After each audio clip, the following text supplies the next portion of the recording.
araw po sa inyong lahat. Ako po si Jassy Bayaw, 21 taong gulang at kasalukuyang nag-aaral ng kursong Hospitality Management sa Mindanao State University, Maigo School of Arts and Trades. Sa araw na ito, suot ko ang ating traditional kasuotang Pilipino, ang barong Tagalog, bilang simbolo ng pagmamalaki at paggalang sa ating kultura. Pinili ko ang Pilipino upang mas maunawaan at maipagmalaki ang ating sariling kultura na puno ng malalim na kahulugan at magagandang aral. Ang kulturang Pilipino ay kilala sa matibay na pagpapahalaga sa pamilya, respeto sa nakakatanda, at likas na malasakit sa kapwa. Isa sa mga pinakamatibay na simbolo nito ay ang bayanihan na nagpapakita ng pagtutulungan at sama-samang pagkilos para sa kapakanan ng lahat kahit walang hinihintay na kapalit.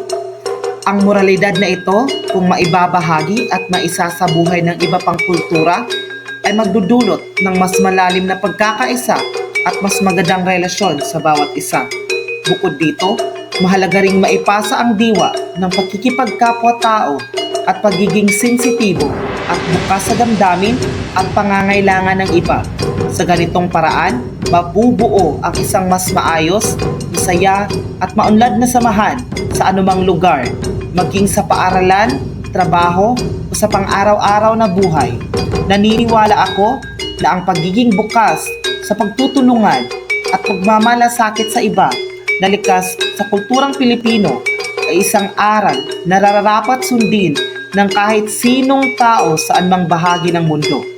Ito ang ating maipagmamalaki at maibabahagi bilang Pilipino. Maraming salamat po at naway patuloy nating isabuhay at ipalaganap ang mga magagandang aral ng ating kultura.